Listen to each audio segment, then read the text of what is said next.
Je, hujambo? Hiki ni kipindi cha Neno na ninaamini ulishakitambua kwa kitambulisho hicho. Sasa tumsikilize mchungaji Geoffrey Wanjala Muniolo ambaye atatubariki na neno la Mungu.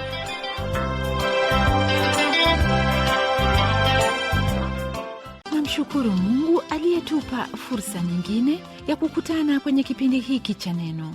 Mimi ni Pamela Omodo, mwenyeji wako.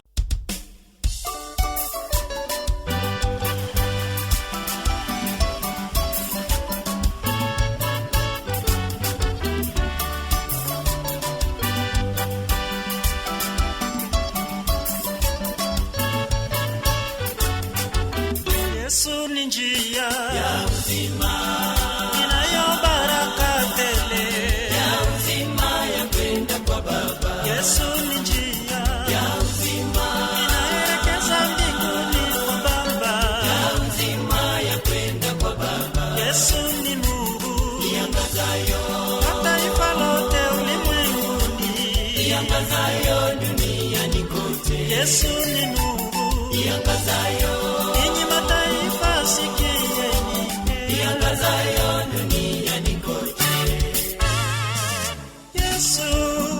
Yesu ni njia ya uzima, uzima, uzima yoyo, uzima ya kwenda kwa Baba.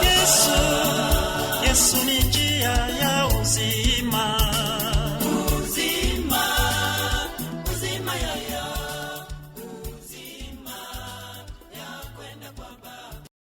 Ni furaha yangu, rafiki msikilizaji, kujua kwamba Bwana yuatujali katika kila hali. Njia kuu tunayofahamu jinsi anavyohusika na maisha yetu ni kwa neno lake lililoko kwenye Biblia. Neno lake latufunulia yote tunayostahili kuyajua, hasa kutuhusu wenyewe kama wanadamu na kinachotupasa kwa habari ya matakwa ya Mungu kwetu. Hili ndilo tutaendelea kufanya kwa kujifunza kutoka kwenye neno lake. Mafundisho yetu yatoka kwenye kitabu cha Warumi sura ya 2. Nalo somo letu li kwenye aya ya 1 hadi aya ya 22. Katika sura ya 2, Paulo atafunza kwamba Mungu atawahukumu watu wanaojihesabu kuwa na haki yao binafsi na wale wafuatao dini. Leo hii kuna watu wengi wanaojiona kuwa wapo kilimani, nao wanapomtazama yule mtu aliye chini ni kana kwamba wao husema hivi: ni vyema tuanzishe huduma kule chini ili mtu huyo maskini apate msaada anaohitaji. Mimi sina shida yoyote ile, naishi vyema, sihitaji lolote. Rafiki yangu, kufikia matakwa ya Mungu ni ugumu unaokabiliwa na wale walioko kilimani au wajihesabu kuwa wao ni bora, sawa na wale walioko chini, walio na haki ya kibinafsi, wenye dhambi, walio na dini na wengine wote wanaoitwa kuwa ni watu wazuri. Hitaji lao ni moja, wamuhitaji Mwokozi. Kwenye sura hii ya 2, Mtume Paulo atupa kanuni atakazotumia Mungu kwa hukumu wale wanaojihesabu kuwa wazuri, wenye haki zao wenyewe. Sura ile ya 1 yatufunulia huyo asiye na haki, nayo sura hii ya 2 yatujulisha habari za huyo aliye na haki ya kibinafsi. Neno la Mungu lafungua sura hii ya 2 kwa kusema hivi kwenye aya ya 1: kwa hiyo wewe mtu uwaye yote uhukumuye, huna udhuru, kwa maana katika hayo umhukumuyo mwingine wajihukumu mwenyewe kuwa na hatia, kwa maana wewe uhukumuye unafanya yale yale. Aya hii yatanguliza jambo muhimu sana katika sura hii. Ni vyema ufahamu kwamba Mtume Paulo hazungumzii habari ya wokovu. Anachozungumzia ni habari ya dhambi na kanuni atakayotumia Mungu kuwahukumu watu. Kanuni za hukumu si msingi wa wokovu, bali ni msingi wa hukumu. Sijui habari zako, lakini mimi singelipenda kuhukumiwa kwa msingi wa kanuni hizo. Namshukuru Mungu kwa ajili ya Mwokozi wetu leo na maandiko yatupayo Injili iliyo njia na kanuni pekee ya wokovu au kupata uzima wa milele. Kumkana mwana wa Mungu Yesu Kristo mara moja huleta hukumu ya Mungu juu ya kama huyo. Sura ya 5 mstari wa 12 kwenye waraka wa kwanza wa Yohana twapata neno hili: yeye aliye na mwana anao huo uzima, asiye naye mwana wa Mungu hana huo uzima. Bwana Yesu mwenyewe asema hivi kwenye kitabu cha Injili ya Yohana sura ya 5 mstari wa 24: amin amin nawaambia, yeye alisikiaye neno langu na kumwamini yeye aliyenipeleka yuna uzima wa milele, wala haingii hukumuni, bali amepita kutoka mautini kuingia uzimani. Zaidi hebu tusome hili lililoko kwenye aya ya 16 hadi 18 ya sura ya 3 ya kitabu hicho cha Injili ya Yohana. Hebu sikiliza. Kwa maana jinsi hii Mungu aliupenda ulimwengu hata akamtoa mwanawe pekee, ili kila mtu amwaminie asipotee, bali awe na uzima wa milele. Maana Mungu hakumtuma mwana ulimwenguni ili auhukumu ulimwengu, bali ulimwengu uokolewe katika yeye.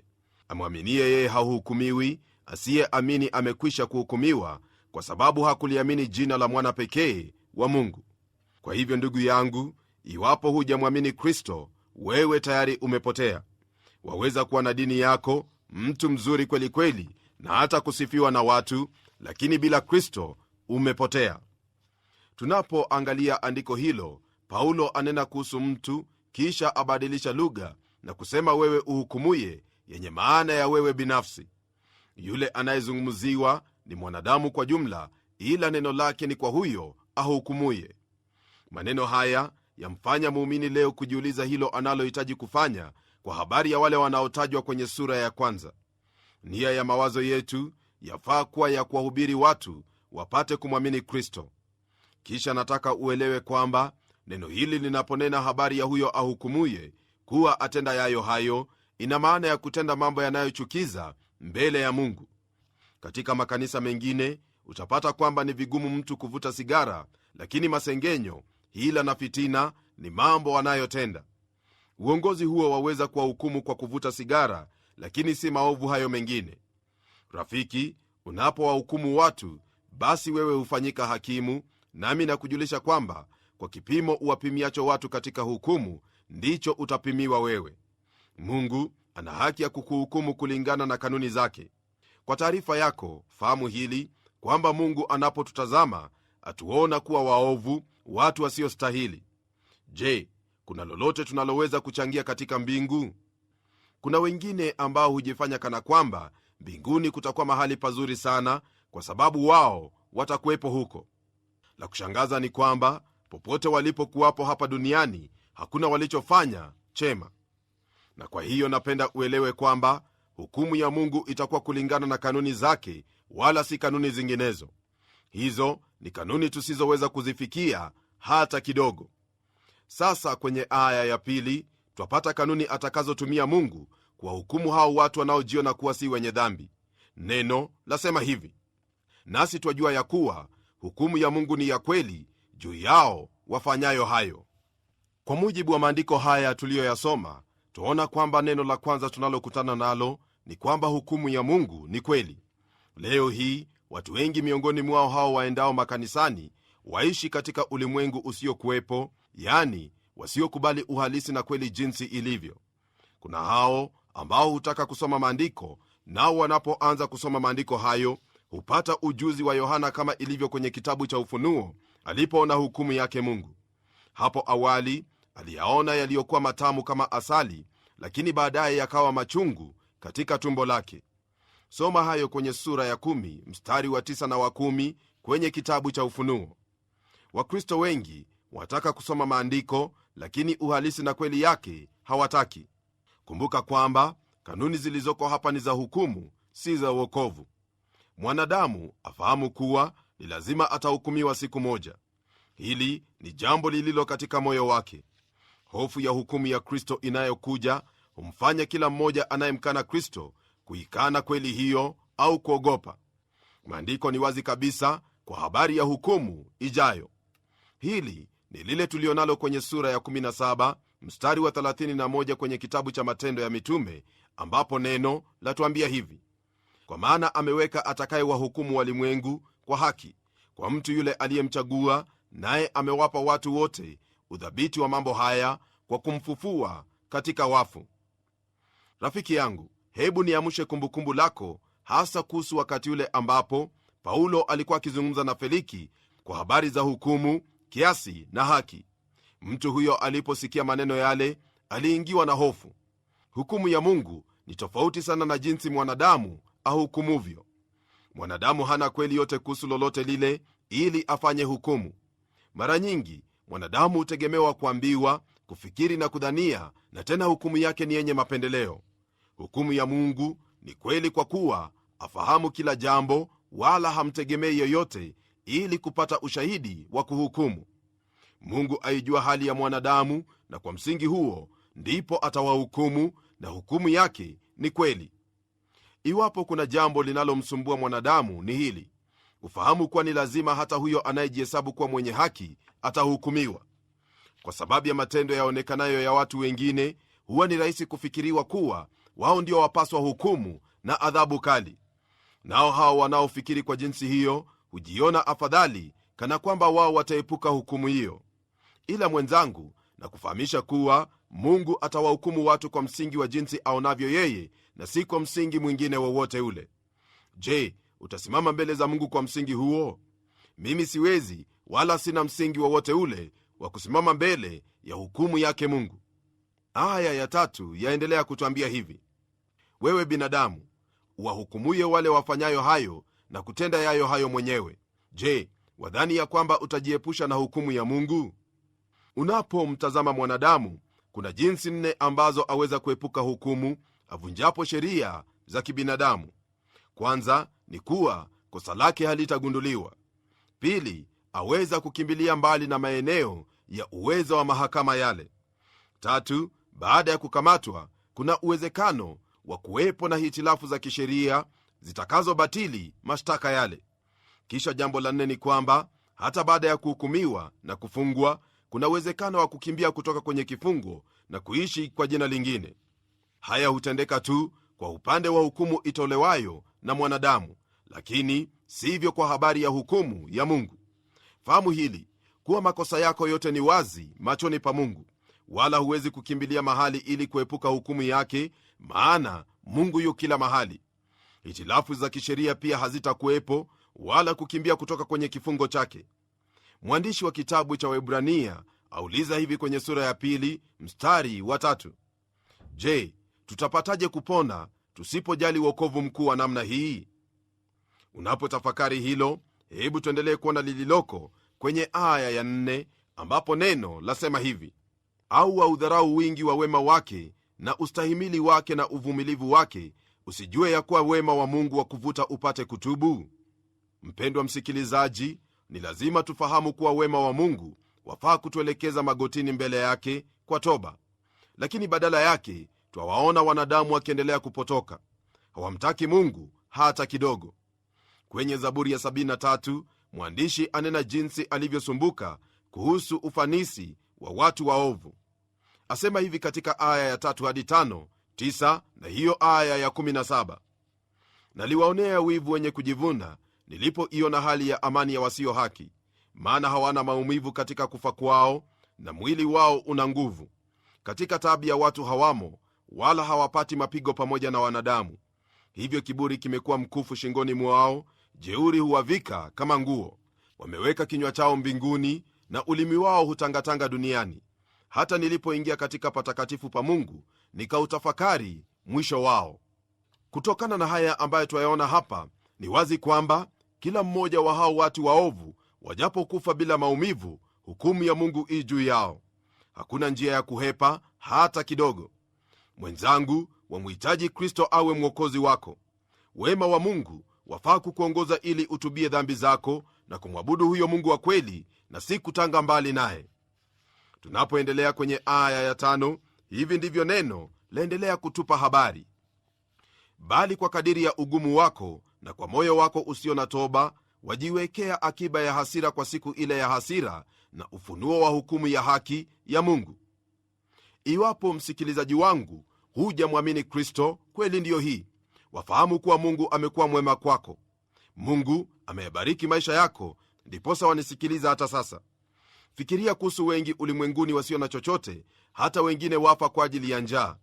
Nawe ni mtu mwenye dhambi na muovu, na waishi juu ya ulimwengu huu. Wafikiri kuwa utaepuka hukumu ya Mungu? Wema wa Mungu wafaa kukuvuta utubu, lakini usipotubu, basi hakuna njia ya kukwepa hukumu yake.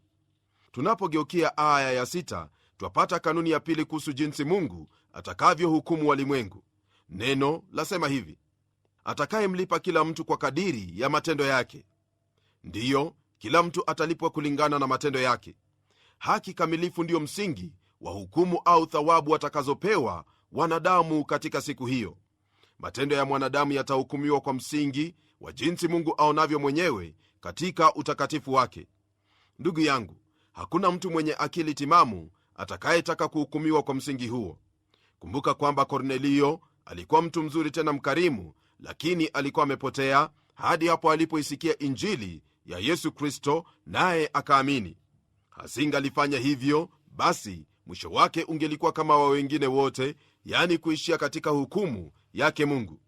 Aya ya 7 nayo yatuambia hivi: wale ambao kwa saburi katika kutenda mema wanatafuta utukufu na heshima na kutokuharibika watapewa uzima wa milele. Nahitaji ndugu yangu ufahamu hili, ya kuwa katika kanuni hii ya pili, jinsi mtu aishivyo si ndivyo yazingatiwa, bali ni jinsi aishivyo maisha hayo ndiyo msingi wa kuhukumiwa kwake. Yule atendaye mema atahukumiwa kwa msingi huo. Yohana asema kwamba nikawaona wafu wakubwa kwa wadogo wamesimama mbele ya hicho kiti cha enzi, na vitabu vikafunguliwa, na kitabu kingine kikafunguliwa ambacho ni cha uzima, na hao wafu wakahukumiwa katika mambo hayo yaliyoandikwa katika vile vitabu sawasawa na matendo yao. Yasome hayo kwenye kitabu cha Ufunuo sura ya 20 mstari wa 12. Yule atakaye kupokea uzima wa milele kwa matendo yake na afanye hivyo, atahukumiwa kulingana na matendo yake.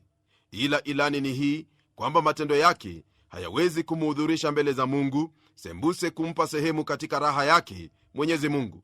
Uzima wa milele, msikilizaji, ni thawabu, si hilo utendealo kazi. Ni thawabu au kipawa kwa kila amwaminie Kristo Yesu. Neno la Mungu kwenye aya ya 9 hadi 11 laendelea kutujulisha yafuatayo: na wale wenye fitina wasiotii kweli, bali wakubalio dhuluma, watapata hasira na ghadhabu, dhiki na shida juu ya kila nafsi ya mwanadamu atendaye uovu, Myahudi kwanza na Myunani pia, bali utukufu na heshima na amani kwa kila mtu atendaye mema, Myahudi kwanza na Myunani pia, kwa maana hakuna upendeleo kwa Mungu. Kutokana na maandiko hayo tuliyoyasoma, twapata kanuni kuu inayopatikana kwenye Agano la Kale. Hili ni lile ulipatalo kwenye kitabu cha Kumbukumbu la Torati sura ya 10 aya ya 7 isemayo hivi: kwa maana Bwana Mungu wenu, yeye ndiye Mungu wa miungu, Bwana wa mabwana, Mungu mkuu, mwenye kuogofya, asiyependelea nyuso za watu, wala hakubali rushwa.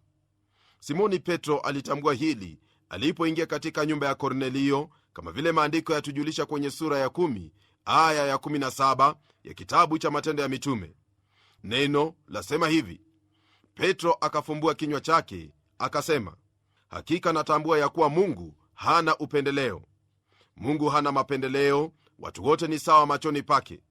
Haki kama vile ilivyo ni kipofu, lakini si kwamba Mungu yu kipofu, bali hawezi kuwaona watu katika nguo zao nzuri au zisizo nzuri, au nyuso zao.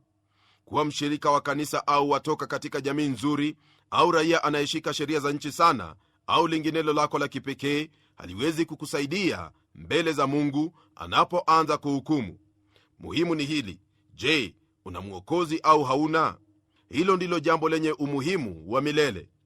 Hebu tuendelee tuone lililoko kwenye aya ya 12, ambapo neno latuambia hivi: kwa kuwa wote waliokosa pasipo sheria watapotea pasipo sheria, na wote waliokosa wenye sheria watahukumiwa kwa sheria.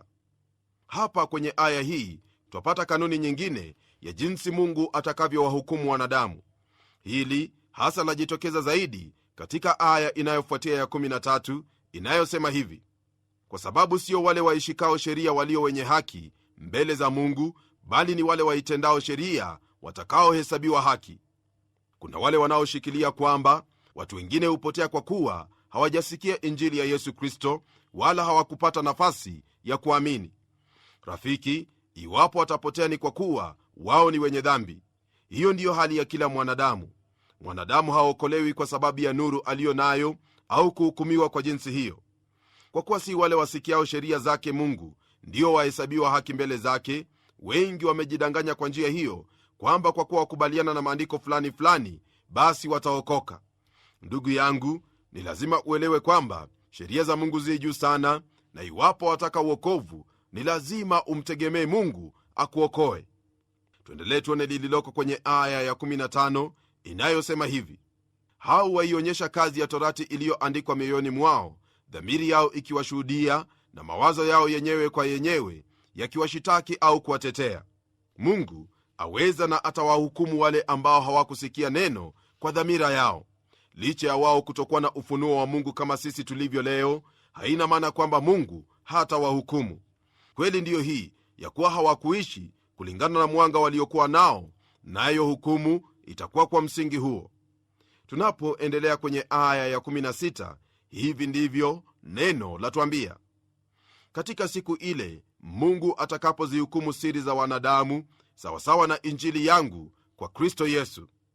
Leo hii rafiki yangu, watu wamejidanganya kwa kufikiri kwamba kwa kuwa wao hutenda mema basi wataokoka. Mungu atawahukumu hata wao wanaodhani kuwa watenda mema, naye atawahukumu kwa Yesu Kristo. Huyo ndiye alisema kwamba mtu akimwangalia mwanamke na kumtamani katika moyo wake, tayari ana hatia ya uzinzi. Hayo ni yale yaliyoko kwenye sura ya 5 ya kitabu cha Injili ya Mathayo aya ya 27 na 28. Hilo alilosema ni mfano mmoja tu kuhusu siri za wanadamu zilizo katika mioyo yao. Je, wataka siri za moyo wako kuwekwa wazi peupe na siyo yale maneno mazuri uliyoyazungumuza? Iwapo hauna lolote ambalo lingekufanya ukimbilie Yesu, naamini kwamba sasa unalo. Mungu atawahukumu watu wote, watu wa kidini na kila mmoja anayedai kujua la kutenda. Kwenye aya ya 17 na hiyo ya 18, neno hili la Mungu liendelea kutuambia hivi: lakini wewe ukiwa unaitwa Myahudi na kuitegemea torati na kujisifu katika Mungu na kuyajua mapenzi yake na kuyakubali mambo yaliyo bora, nawe umeelimishwa katika torati.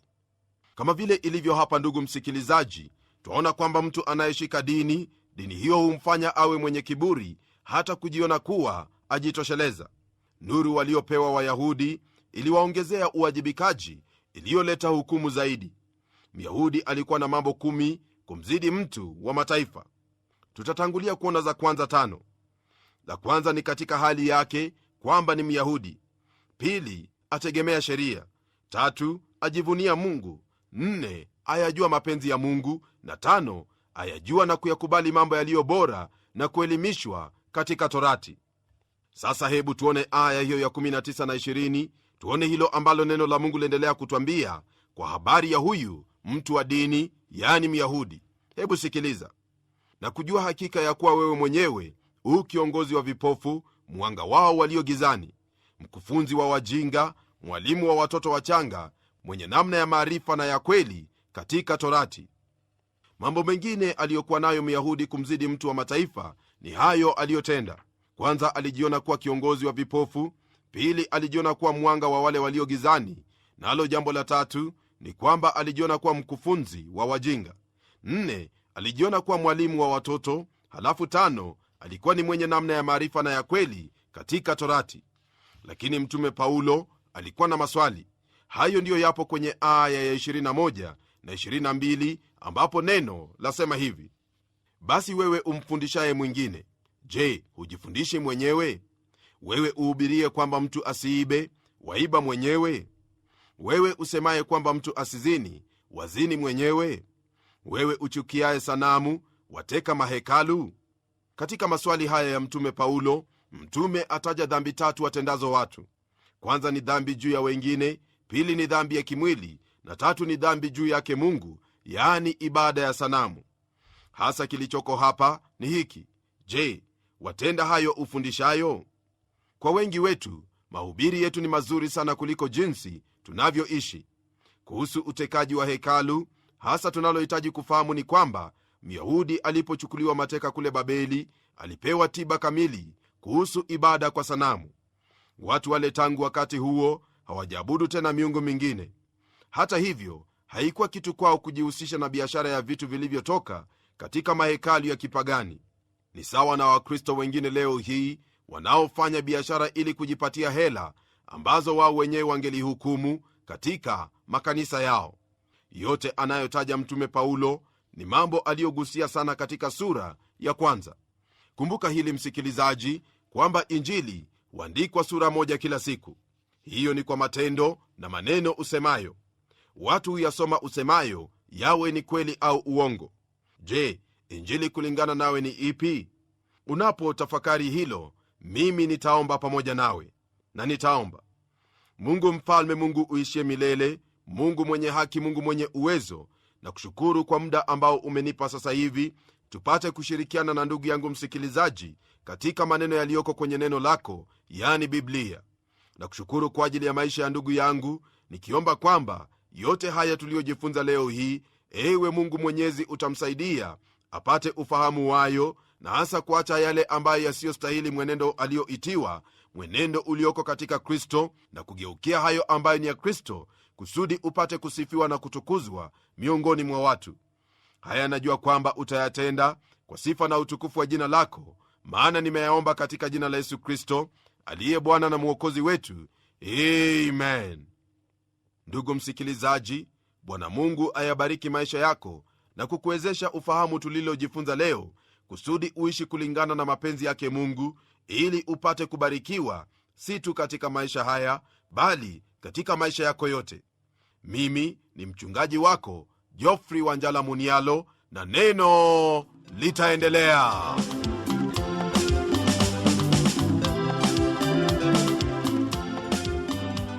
Neno la Bwana ni hilo ulilopokea. Sasa jukumu ni lako, kufuata na kutenda kama ulivyopokea neno hilo.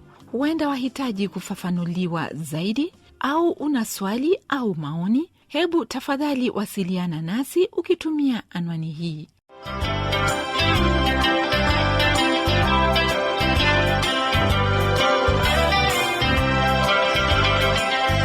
Ndiyo msikilizaji wangu, neno ni lazima liendelee. Kwa hivyo, hebu tuandikie utueleze jinsi hili neno la Bwana linakubariki. Anwani yetu ndiyo hii: Transworld Radio Burundi, Rohero, barabara la Jierer namba 27, Bujumbura, Burundi. WhatsApp, SMS na kupiga simu ni kwenye namba 71 650 650. Email twrburundi@gmail.com. YouTube, Facebook na Twitter TWR Burundi.